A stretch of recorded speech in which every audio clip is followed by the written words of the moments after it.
Chapter 2. The Pride. Jerusalem, Israel. I write these words in Jerusalem, the city of David, the city of Jesus, the city where the West was born. This is my first visit since the October 7th, 2023 massacre, since Israel's massive response in Gaza, since the opening of a multi-front war by Israel's enemies, Lebanon in the north, the Houthis in Yemen in the south, the Iranian-backed Shia militias of Syria and Iraq, and Iran herself. Prior to the war, Israel was riven by deep political division, large protests every Saturday night, unhinged language about the possibility of economic collapse or even civil war. And yet now, as we walk through the streets of Machane Yehuda, the bustling and thriving market center of the city, the night air refreshing us, the streets are full. Israel is a late-night country. People don't go to bed until deep in the evening, and so even children run around the narrow market streets. Men and women in army uniforms, armed with M4s, stand chatting and smoking outside restaurants. Just an hour's drive away, the brothers, fathers, and husbands of these same soldiers are serving in Gaza, moving house to house in the night, attempting to uncover hostages and kill terrorists. A few nights ago, the Israel Defense Forces performed one of the most astonishing rescue operations in modern history. 4 Israeli captives, Noah Argamani, Shlomi Ziv, Almog Meir Yan, and Andrei Kozlov, had been kidnapped on October 7th at the Nova Music Festival. The images of Argamani in particular became infamous. She was forced onto a motorcycle while crying and shouting, "Don't kill me." The 4 hostages were held by Gazan civilians. Hamas sympathizers paid for the privilege of holding the kidnapped victims in 2 separate apartments in Nuseirat, a major city in the center of the Gaza Strip. There, they were starved and beaten, deprived of air and sunshine. For months, the IDF searched for them. Then they received information that the hostages were being held in Nuseirat, but they required confirmation. Posing as refugees from another part of the Gaza Strip, members of special forces placed themselves in Nuseirat, seeking further intelligence. They finally received confirmation of the location of the hostages, and then they launched a daring raid, freeing the hostages amid a frenzy of enemy fire. Counterterrorism Unit Commando Chief Inspector Arnon Zamora, 36, died during the rescue attempt. He left a wife and 2 small children. A few weeks earlier, Zamora had written a message for his fellow soldiers. The memory of the friends is still sharp and clear, and their actions still resonate and make waves. Every day, more and more details are revealed about that cursed Saturday and what we had to deal with. That day made me even more aware of how lucky I am. I was privileged to serve by your side. The team stands at the decisive points, and I want you to know that I wouldn't ask for anyone else next to me but you. Celebrate our 76 years of independence. It is you who have made it possible and are making it possible. It is you and your families who are sacrificing for all. I want you to know how proud I am and how I love you. Western civilization is filled with people like Arnon Zamora, people who stand when asked to defend their families and their country, who take all the adversity life can throw at them and keep coming, who ask not what the world can do for them, but what they must do for the world. These are the followers of King David, who told his son Solomon on his deathbed, "I go the way of all the earth. Be you strong, therefore, and show yourself a man. Keep the charge of the Lord your God, to walk in his ways, to keep his statutes and his commandments and his judgments and his testimonies, as it is written in the Torah of Moses, that you may prosper in all that you do, and wherever you turn yourself." These are the hunters. These are the warriors. These are the weavers. These are the lions. The hunters. Survival relies on those who hunt. Lions hunt. This is a simple reality. It is not unjust, unkind, or indecent. As Kipling writes, "The jackal may follow the tiger, but cub, when thy whiskers are grown, remember the wolf is a hunter. Go forth and get food of thine own." The world is a place of limited resources. This means that in order to survive and to allow the pride to thrive, lions must outperform either physically or mentally. The fastest and strongest lions historically won the race for resources. In ancient societies, the most fearsome warrior generally became the leader. No wonder the ancient kings declared themselves the chosen of the gods and bragged of their power. The Behistun inscription, dictated by the Persian king Darius the Great around the turn of the 5th century BC, reads both as a promise to allies and a warning to enemies. "I am Darius, the great king, king of kings, the king of Persia, the king of countries, the son of Hystaspes, the grandson of Arsames the Achaemenid. I restored to the people and the pasture lands and the herds and the dwelling places and the houses, which Gaumata, the Magian, had taken away. I settled the people in their place, the people of Persia and Media and the other provinces. I restored that which had been taken away, as was in the day of old. I have ruled according to righteousness. Neither to the weak nor to the powerful did I do wrong. Whosoever helped my house, him I favored. He who was hostile, him I destroyed. There is another model for the provider of ancient times, the gods, who could provide plenty from scarcity. The Greek god Zeus, according to myth, had to be spirited away from Kronos, the father who would eat him. He was protected by a goat, Amalthea, who nourished him on milk. Zeus, growing powerful, snapped off one of her horns, a horn that then became a wellspring of continual nourishment, the so-called cornucopia. The cornucopia became both a Greek and Roman symbol of plenty.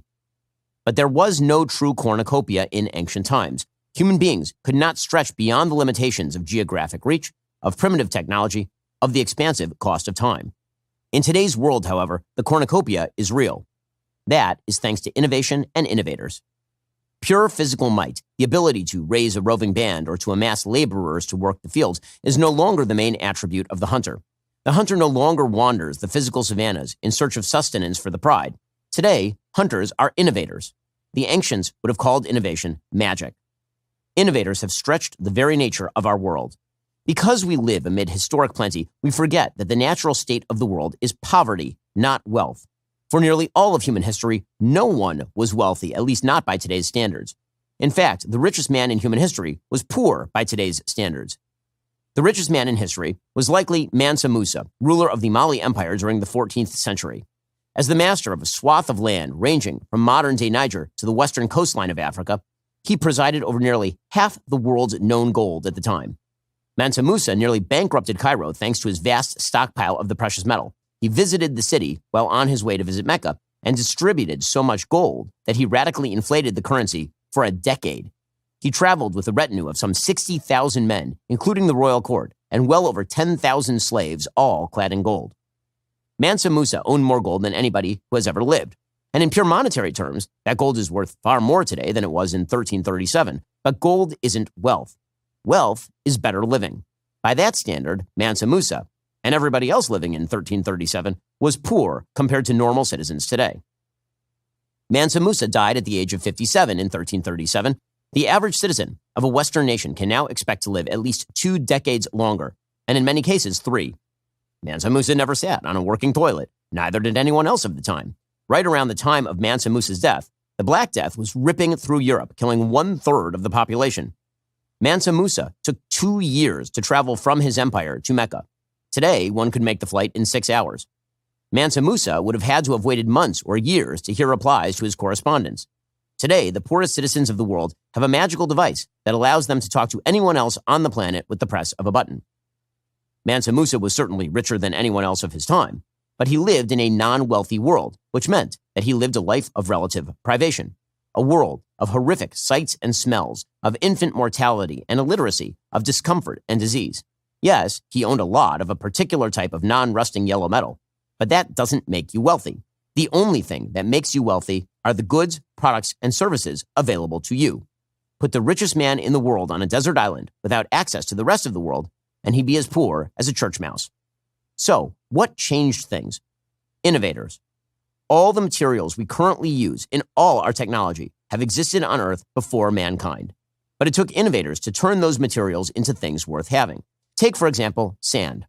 Sand has existed for literally all of human history. It is one of the most plentiful substances on Earth. There are approximately 7.5 sextillion grains of sand on the planet.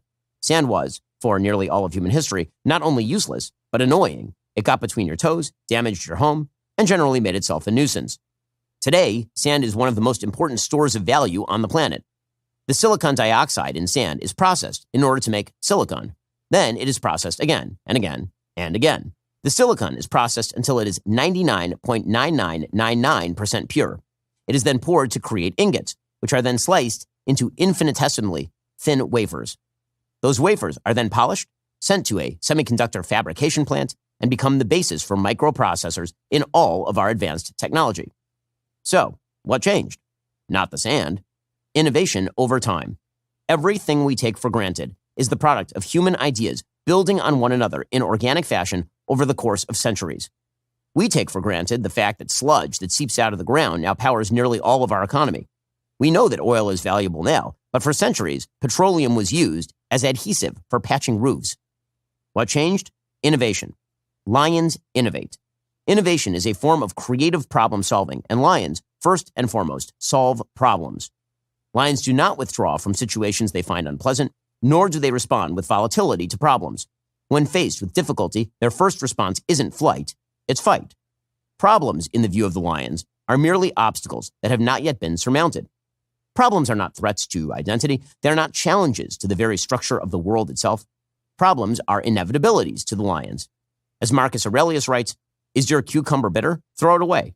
Are there briars in your path? Turn aside. That is enough. Do not go on to say, why were things of this sort ever brought into the world? The student of nature will only laugh at you." Lions understand that in order to solve any problem, the first move is to think about the problem thoroughly and from nearly every angle. That means that withdrawal from problems makes problems worse. What's more, the lion understands that there are rarely perfect solutions to any problem, merely a series of decisions that must be made. As Robert Pirsig, author of Zen and the Art of Motorcycle Maintenance, writes, "We just have to keep going until we find out what's wrong or find out why we don't know what's wrong." The Daily Wire is growing. New talent, new shows, big things in the works. And to keep up, we're hiring producers and writers. If you can take a show from idea to execution, manage crews, write sharp segments, deliver content that crushes on YouTube, podcasts, and social, this is your shot. Join us for the next decade of Daily Wire. Apply today at dailywire.com/careers. We'll get some more on this in a moment. First, picture this. You walk over to your computer, you pull up your entire browsing history, you hit print, and then you nail those pages to your front door so everybody can see it. Well, that would be an insane thing to do, no? Well, that's essentially what happens every single day unless you protect yourself with ExpressVPN. See, here's the thing most people don't realize. Your internet provider can see every single website you've ever visited, even when you're browsing in incognito mode. In many countries, they're actually required to keep detailed logs of your online activity for years, just in case the government wants to take a look. And if you're in the US, it gets even worse, because ISPs can literally sell your personal browsing data to whomever they want. Now, you can't stop your ISP from trying to collect that information, but you can make sure they never get it in the first place. That's where ExpressVPN comes in. It encrypts all your online activity before it even reaches your internet provider, turning their logs into complete gibberish. I use ExpressVPN literally all the time. I mean, like all the time, because I'm on public Wi-Fi or I'm traveling or there are people trying to hack. Plus, it's simple to use. Just tap on any device. One tap, phone, laptop, tablet, whatever. You know your privacy is now completely locked down. Find out how you can get 4 months free by scanning the QR code on screen, clicking the link in the description box below, or by heading on over to expressvpn.com/Ben Shapiro Show. Because lions seek to understand and solve problems, they work from the fundamental assumption that problems are solvable. If they fail, they blame themselves rather than others. Jim Collins, author of Good to Great, breaks down the difference between the best and worst sales leaders. The worst, when experiencing problems, looked out the window for someone to blame. The best looked in the mirror to apportion responsibility, never blaming bad luck when things go poorly. Lions take the lead in doing the work. The assumption all too often is that those who succeed in society work the least. That is absolutely untrue. Those who build societies work diligently at whatever they do. Elon Musk famously slept on the factory floor at Tesla when production ran behind. Bill Gates began working insane hours at the ripe old age of 13. Thomas Edison supposedly worked nearly 20 hours per day, and then, as he aged, cut back to a mere 18 hours per day. That doesn't mean that every lion must work unhealthy hours. It does mean, however, that lions value industriousness. That's not just true of inventors and innovators. It's true of parents who put their entire lives into raising their children. It's true of employees who clock in and put their best into what they do. As Psalms 128 says, when you eat of the labor of your hands, you will be happy and all will be well with you. And finally, lions are audacious. Innovators are willing to go forth into the wilderness. As Abraham did in the Bible, they leave a land they know for one they have yet to be shown. America as a country was built by innovators, pioneers who crossed mountains and forded rivers to settle on land they did not know. The admonition, "Go west, young man," sounds romantic rather than insane, but for the risk-averse, it would have been closer to insanity than romance to leave the civilization of New York City and embark on a journey across thousands of miles through hostile territory to plant the sprigs of new beginnings elsewhere. Yet that is precisely what the pioneers did. As historian David McCullough writes, they had finished their work, each in his or her own way, and no matter the adversities to be faced, propelled as they were by high, worthy purpose. They accomplished what they had set out to do, not for money, not for possessions or fame, but to advance the quality and opportunities of life, to propel as best they could the American ideals. The pioneer spirit is not unique to those who forge into the physical wilderness. Pioneers can be found in all industries. The pioneers of the mind and spirit, the entrepreneurs and inventors, are lions as well. Alexis de Tocqueville noted just this attitude, what we might call the American spirit, in his Democracy in America. The people have all the wants and cravings of a growing creature. It is not the ruin of a few individuals which may be soon repaired, but the inactivity and sloth of the community at large, which would be fatal to such a people. Boldness of enterprise is the foremost cause of its rapid progress, its strength, and its greatness. That American spirit has led to global economic domination. Unchecked innovation, not altruism, is the jet fuel that powers the world. As Ayn Rand put it, America's abundance was created not by public sacrifices to the common good, but by the productive genius of free men. Innovators do not jump at every foolish chance, but they do and must take risk. Elon Musk told his biographer, Walter Isaacson, "I want to keep taking risks. I don't want to savor things. I guess I've always wanted to push my chips back on the table or play the next level of the game. I'm not good at sitting back." Steve Jobs encouraged Stanford graduates to stay hungry, stay foolish. The best hunters are those who solve problems, who put their nose to the grindstone, and who think creatively and leap into action. A worthy civilization nurtures and rewards such innovators. A worthy civilization teaches its children constant curiosity, steadfast resilience, clever adaptation, courageous trailblazing. A worthy civilization also allows failure, because failure is the mother of success. Failure isn't a punishment. It's the reality that occurs when success isn't achieved. The stick of failure is the catalyst toward further attempts. Most of the time, the entrepreneur fails. According to the Bureau of Labor Statistics, approximately 1 in 4 new businesses fail within the first year. After 10 years, the number is closer to 2/3. But many of these failures are launched by those who later learn from their mistakes and launch more successful companies. Most major entrepreneurs have failed repeatedly.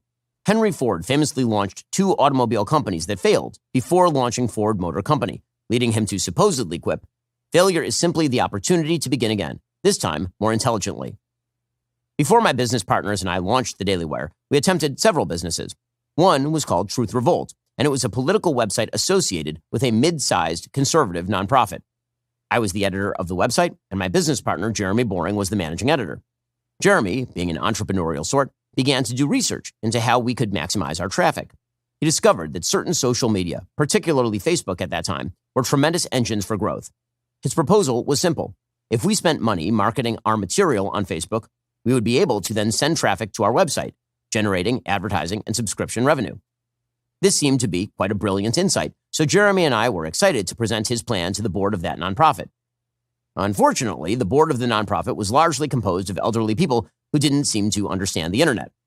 Now, between the two of us, Jeremy has become known as the stupid whisperer, a name acquired during a long meeting with a congressperson. A meeting during which I, as a fast-talking Jew from Los Angeles, signally failed to explain a relatively simple concept to the congressperson. But Jeremy, being a slow-talking Texan, somehow explained precisely the same concept in nearly the same words, leading to a eureka moment from said elected official. But in that meeting, Jeremy's stupid whispering wasn't working. After nearly an hour of Jeremy explaining our business concept over and over and over, one of the board members finally turned to me and said, "Can you simplify this?" I have to admit, my irritation got the better of me. I picked up a pen, grabbed a napkin, and wrote this: $, arrow, Facebook, arrow, website, arrow back to $. We spend money on Facebook, I explained. Facebook directs traffic to our website. That generates money, which we then reinvest. Easy. The next week, they fired Jeremy. The day after, I quit. I quit because Jeremy was my business partner and good friend, and because we knew that our idea was good. We knew that we couldn't succeed in a place where there was a lid on success, and we knew that we could succeed if conditions were right. Now, this is a story of failure. There are lots of things we did wrong. We probably could have presented our plan better or more cogently. We could have experimented and tried it out before making a big pitch. But that's not the point of the story. The point is that we then took that same plan, found investors, and built the DailyWire, which became the largest online conservative media company in the world, with hundreds of employees and millions of consumers.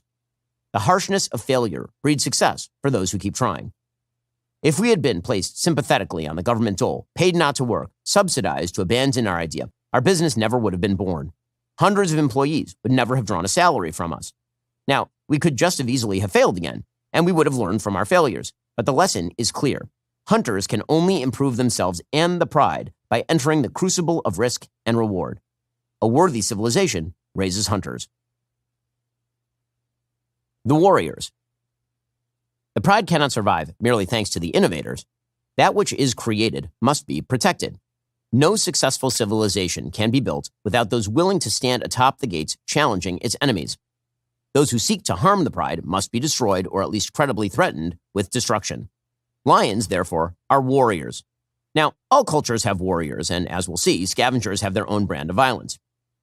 But the West is characterized by a particular type of warrior, the citizen soldier. The citizen soldier is not a full-time soldier. He is a man dedicated to the preservation of his civilization, who picks up arms when called upon, only to return to his life as a civilian citizen when a crisis passes.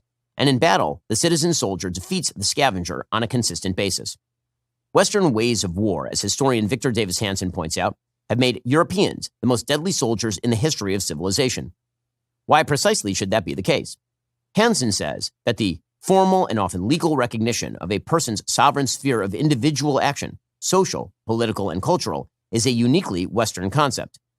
And such individualism gives people a stake in their own futures. That freedom comes with responsibility. Each man takes his place in the phalanx of his civilization, and he fights until the war is won. This set of ideas, civic militarism, rooted in individualism and its attendant rights, determines whether warriors succeed or fail. As Hanson says, abstractions like capitalism or civic militarism are hardly abstract at all when it comes to battle, but rather concrete realities that ultimately determine whether at Lepanto 20-year-old Turkish peasants survived or were harpooned in the thousands, whether Athenian cobblers and tanners could return home in safety after doing their butchering at Salamis, or were to wash up in chunks on the shores of Attica.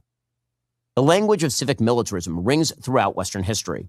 It can be found in the words of Pericles, who reminded his soldiers before their 432 BC battle against the Persians, "We must resist our enemies in any and every way, and try to leave to those who come after us an Athens that is as great as ever." It can be found in the words of Abraham Lincoln, who told soldiers of the 166th Ohio Regiment in 1864, "It is not merely for today, but for all time to come, that we should perpetuate for our children's children this great and free government which we have enjoyed all our lives. I beg you to remember this, not merely for my sake, but for yours. The nation is worth fighting for to secure such an inestimable jewel." It can be most colorfully found in the words of General George S. Patton, who famously admonished his troops before the D-Day invasion. "Americans love to fight. All real Americans love the sting and clash of battle. When you were kids, you all admired the champion marble shooter, the fastest runner, the big league ball players, and the toughest boxers. Americans love a winner and will not tolerate a loser. Americans play to win all the time. That's why Americans have never lost and will never lose a war. All right, you sons of bitches, you know how I feel. I'll be proud to lead you wonderful guys in battle anytime, anywhere. That's all." This is individualist language applied to the common cause, citizens forged into a phalanx of fighting men. And it is the language of victory, a language that lions must never stop speaking. The tradition of the West, says Hanson, is to end hostilities quickly, decisively, and utterly. Victory in war cannot be purchased cheaply. Lions know this. That's why Israeli Prime Minister Golda Meir lamented the costs of war, not for Israelis, but for Israel's enemies, explaining in 1969, "When peace comes, we will perhaps in time be able to forgive the Arabs for killing our sons, but it will be harder for us to forgive them for having forced us to kill their sons." War is hideous, and lions know that when it is necessary, it must be fought to the end without remorse. The main question in war is precisely how to achieve the fastest and most bloodless victory possible. All other questions are secondary. In September 1864, General William Tecumseh Sherman penned a letter to the politicians of Atlanta after occupying the city. He wrote, "You cannot qualify war in harsher terms than I will. War is cruelty, and you cannot refine it. And those who brought war into our country deserve all the curses and maledictions a people can pour out. I want peace, and believe it can only be reached through union and war, and I will ever conduct war with a view to perfect and early success. But, my dear sirs, when peace does come, you may call on me for anything." The warrior ethos doesn't mean constant war. In fact, it is the best guarantor of peace. After examining every international conflict between 1700 and 1988, historian Jeffrey Blaney came to precisely that conclusion. Anything which increases the optimism of the enemy is a cause of war. Anything which dampens that optimism is a cause of peace. The credible threat of overwhelming force is an excellent damper to the optimism of the scavenger. Donald Trump understood this attitude thoroughly as president. Despite all the complaints about him, the first Trump administration's foreign policy resulted in the most peaceful world of any modern president. That was not because of the complexity and nuance of his foreign policy positions. It's because Trump made clear to the world that if he was pushed too far, the consequences would be disastrous for America's enemies. During a fundraiser at the Trump National Doral Club in Miami, Trump explained it to me this way. "Do you know why Vladimir Putin never invaded Ukraine while I was president?" he said. "It's because I said, 'Vladimir, if you go into Ukraine, I will bomb the shit out of you.' And Vladimir said, Mr. President, no, you won't. And, said Trump, completing the story, I said, well, Vladimir, I might. And here's the thing. If our enemies think there's a 5% chance that they will end up at war with the most powerful military in the history of the planet, they tend not to risk it. The Weavers. A pride of lions requires more than entrepreneurial innovation and aggressive defense. It requires social fabric. No society composed entirely of hunters and warriors could survive intact. Every society requires those who hold together families, who build communities, who care for the sick and the elderly. Every society requires weavers. Weavers are those who build the institutions of a society, who knit together disparate elements into a broader whole. At the end of George Eliot's Middlemarch, the heroine of the novel, Dorothea, discovers that she need not strive for personal greatness in order to achieve happiness, goodness, and a beneficent effect on the world. As Eliot concludes, the growing good of the world is partly dependent on unhistoric acts, and that things are not so ill with you and me as they might have been is half owing to the number who lived faithfully a hidden life and rest in unvisited tombs. These are the weavers, those who go largely unnoticed, who do the daily work of childcare and teaching, of PTA meetings and social clubs, of local government and charity work. These are the lions who pass on, through their daily activity, the wisdom of the institutions by which they are shaped, and that they spend their lives maintaining. They sweep the floors and pay the taxes and give the charity and visit the sick.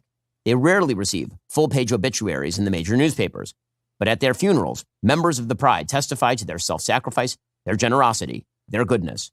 All of us know weavers, those who sew together the sinews of our society. They appear throughout our lives at different times, almost providentially, spurring us forward and binding us together. My wife is such a person. She is brilliant in her own right, a family physician who earned her medical degree through hard work at UCLA Medical School. She is a pillar of our community. She involves herself daily in the local school, the synagogue, and a multiplicity of charities. She ensures that our household, indeed our entire lives, run. She comforts our children when they are upset and holds them to account when they misbehave. She brings them to their medical appointments and helps them with their homework and plays with them and tells them bedtime stories. She takes care of her parents and goes out of her way for her friends. And then, after the kids go to bed, she listens to me grouse about my day and the travails of the world. I knew my wife was a weaver from the time I met her. It was built into her character. The winds of life batter everyone, but the weavers ensure that the sails never tear away and that the ship of family and community can sail on. Certain qualities characterize the weavers. Weavers are prudent. They respect wisdom and apply it to the real world.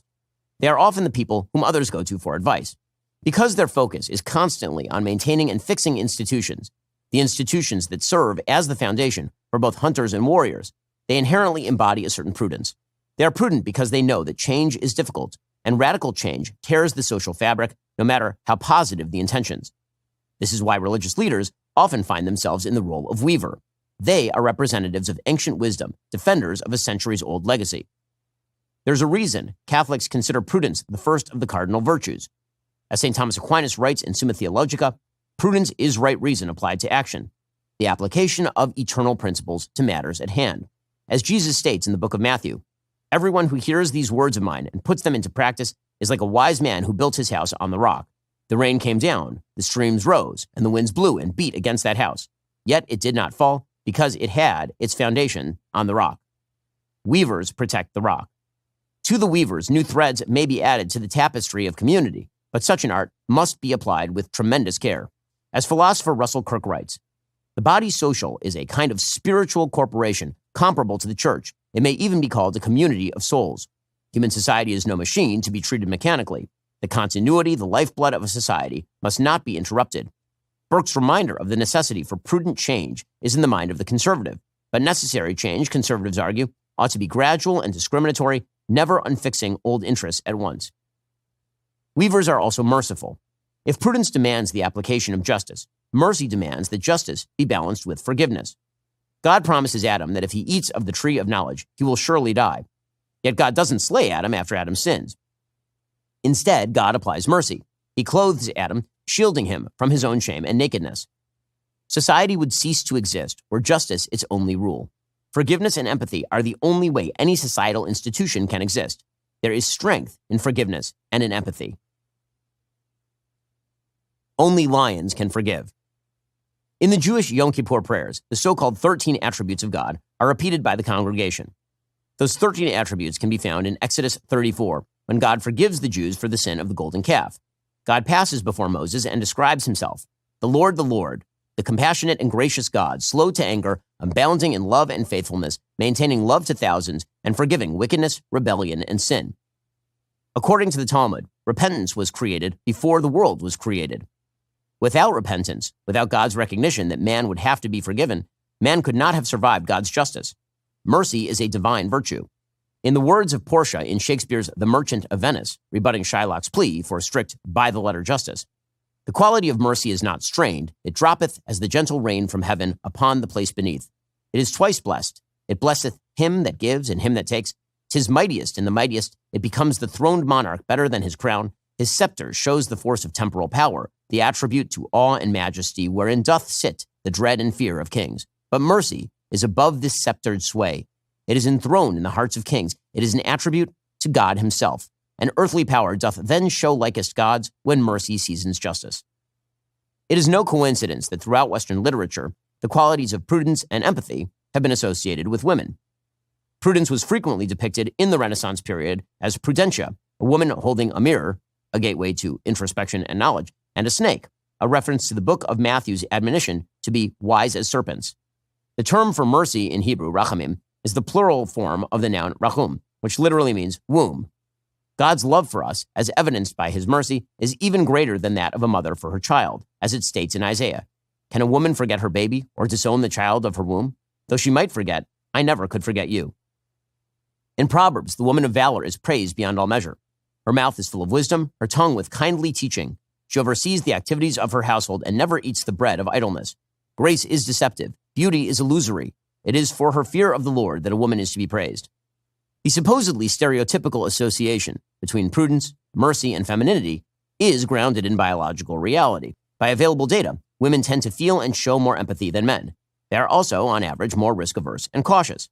But this does not mean that weavers do not take risks. To invest one's life in building the institutions of society requires risk-taking. Weavers simply take a different kind of risk, a quieter one. In many ways, the risks they take are the greatest of all. For instance, at every level, from the biological to the psychological, marriage is a risk. As a genetic strategy, for example, sexual reproduction is inherently risky. It means exchanging one half of one's genetics for the genetics of a stranger. Yet that risk carries with it tremendous benefit. Diversification of genetics leads to a more robust, dynamic, and durable gene pool. In fact, according to the so-called Red Queen hypothesis, sexual reproduction itself evolved in order to avoid the risks of parasitism. If parasites can replicate more easily than hosts and are evolved to take advantage of the weaknesses of their hosts, hosts are at an inherent disadvantage. One possible evolutionary strategy, then, would be to diversify the host's genetic pool by abandoning asexual reproduction, reproductive strategies like cloning, which simply maintains the genetics of the original host, in favor of sexual reproduction, which changes the host's genetic offspring and thus avoids parasites. This is a risk, but it is a calculated one. The same is true of marriage as a biological risk. A man risks giving up his ability to reproduce with a wide variety of females in favor of reproducing with one specific female, who can provide only a limited number of offspring. A woman risks her genetic offspring on one male. This risk is the basic building block of society, though. Without it, men remain promiscuous and irresponsible, children fatherless, and women unprotected. Marriage is, most of all, a psychological risk. It is a leap into the darkness, for even if we love someone, the someone we love will change and grow with time. The nature of marriage is a commitment to something beyond the person we find in the moment, to an eternal bond that we wager will grow stronger and more meaningful over the course of decades. As Shakespeare puts it, let me not to the marriage of true minds admit impediments. Love is not love, which alters when it alteration finds, or bends with the remover to remove. Commitment to marriage is a commitment to an unknown future. That commitment is what makes marriage a miracle and a blessing. Who in their right mind would sign up for a decades-long commitment to another person knowing that human beings change over time? Only a fool, only a person of faith, only a person who understands that love grows and deepens because of commitment itself. As it turns out, the great risk of our lives, choosing one person and settling down with them, gives us back our greatest adventure, our greatest fulfillment, and our greatest calling. And it results in an even greater task, bearing and rearing children. Children are a mystery from the day they are born until they develop as adults. What will our children be tomorrow, 10 years from now? Initiating that journey is an act of faith, and it is the greatest risk of all, given that we invest everything we have into these beings over whom, in the end, we have little control. My wife and I have 4 children, Nothing about their behavior is guaranteed, even from day to day.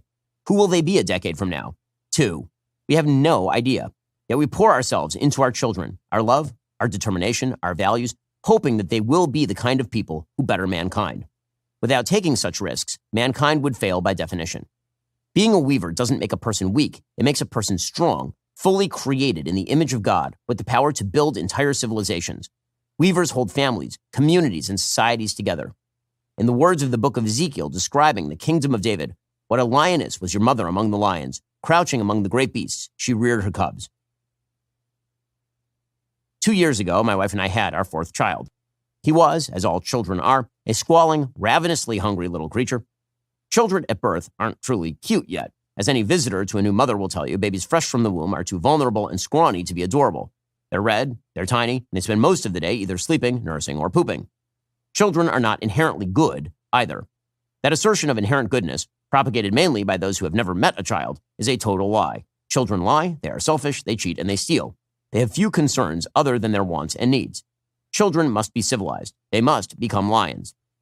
In the Jewish community, that civilizing process begins for boys at the age of 8 days. The Bible commands Jews to circumcise their children. The so-called Brit Milah, literally covenant of circumcision, springs from God's command to Abraham in Genesis. As for me, this is my covenant with you. You shall be the father of a multitude of nations. As for you, you and your offspring to come throughout the ages shall keep my covenant. Such shall be the covenant between me and you and your offspring to follow, which you shall keep. Every male among you shall be circumcised. Circumcision isn't exactly an emotionally easy ceremony. It involves a surgical procedure in front of a large group of people on the most sensitive organ of the male body. The obvious question, of course, is why? And the simple answer is this. Circumcision represents entry into Abraham's covenant, a covenant of commitment into a certain set of values, into duty. Upon the circumcision, the father says a blessing, invoking Abraham's covenant with God. The entire congregation then responds, just as he has entered into the covenant, so may he enter into Torah, into marriage, and into good deeds. This is an extraordinary ceremony. It's extraordinary because it recognizes a fundamental truth. From the time we are born into a thick network of mutual obligation. We are born into roles that predate us and will outlast us. It is our job to grow into those roles, to become members of our family, of our community. It is our job to become hunters and warriors and weavers, to become members of the pride. Every lion requires a pride, not just in celebration, but in hardship too. In our Jewish community in South Florida, there was a family struck by tragedy. The family had a wonderful 8-year-old girl who died of brain cancer. The entire community provided physical and emotional aid and support to the family during her decline. A close friend of the family, a particularly brilliant and caring doctor, guided her medical care and went so far as to sleep in her hospital room to give her parents a break. After her death, the entire community mourned with the family, hundreds of people coming to comfort the bereaved night after night. In Genesis, upon creating man, God immediately states, "It is not good for the man to be alone. I will make a fitting counterpart for him." Thus God creates woman, but woman is not given her name until she has children, whereupon she becomes Eve, the mother of all living. And the society of God doesn't stop there. From family, God scales up to tribe, and from tribe to nation. In fact, the story of the Old Testament can be seen as God teaching man how to erect a society from the building blocks of families. As Burke stated, to be attached to the subdivision, to love the little platoon we belong to in society, is the first principle, the germ, as it were, of public affections. It is the first link in the series by which we proceed towards a love to our country and to mankind. Family, community, nation, pride. We must all be lions. Our pride demands it. But how can a civilization of lions grow and thrive? How can a civilization of lions, a civilization filled with individuals who are strong, ambitious, and proud, keep from tearing itself apart?